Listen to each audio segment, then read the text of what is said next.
The summer Jake turned 12, he drove down to his grandpa Joe's farm in rural Missouri with one burning question on his mind.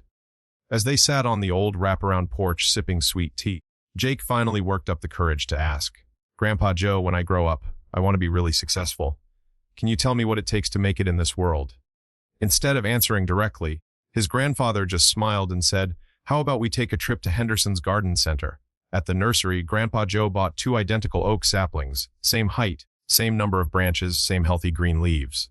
Back home, he planted one in a large ceramic pot and placed it by the sunny living room window, safe and protected. The other he planted outside in the backyard, right in the regular Missouri clay soil. "Which one do you think will grow better?" Grandpa Joe asked. Jake thought it through carefully. "The one inside for sure.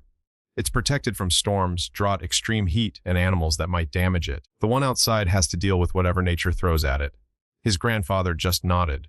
"I guess we'll have to wait and see."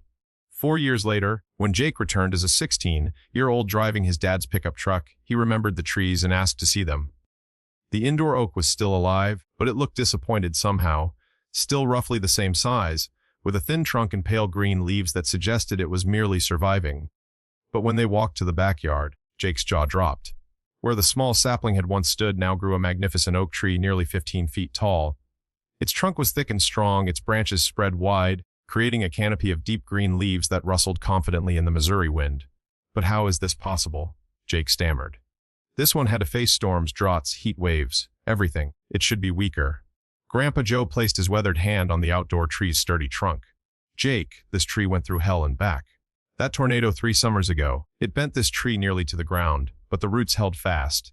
That terrible drought 2 years back, this tree had to send its roots deep, really deep, searching for water. Look how thick this trunk is now." He gestured toward the house. That tree inside had everything handed to it: perfect soil, perfect temperature, perfect protection. And you know what? It stayed weak. But this tree out here, every storm that tried to knock it down just taught it how to stand stronger. Jake stared at the magnificent tree, finally understanding. So the struggles actually made it stronger. "Oh son, people are just like these trees," Grandpa Joe said. "If you spend your life looking for the easy path, staying comfortable, avoiding anything that might be difficult or risky, you'll end up like that tree inside, safe maybe, but small and weak. But if you're willing to face whatever life throws at you, if you can see setbacks as chances to grow deeper roots, then there's no limit to how strong you can become." As the evening settled around them, Jake thought about all the times he'd chosen the safe option: easier classes, comfortable friend groups, activities he knew he could handle without much effort. He thought about the college applications waiting for him, the fear of rejection that had been holding him back from applying to his dream schools. "What if I fail, though?"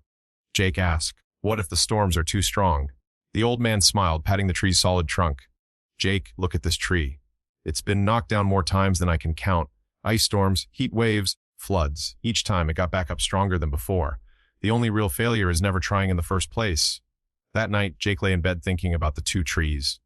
Outside his window, he could hear the wind rustling through the leaves of the mighty oak, like nature's applause for a job well done. He made a mental list of all the challenges he was going to start facing head on instead of avoiding. Years later, whenever Jake faces a difficult decision, he thinks of those 2 trees. One that lived a comfortable, protected life and remained small. Another that faced every challenge and grew into something magnificent. The choice, he learned, is always his. And more often than not, he chooses to be the tree that dances with the storm,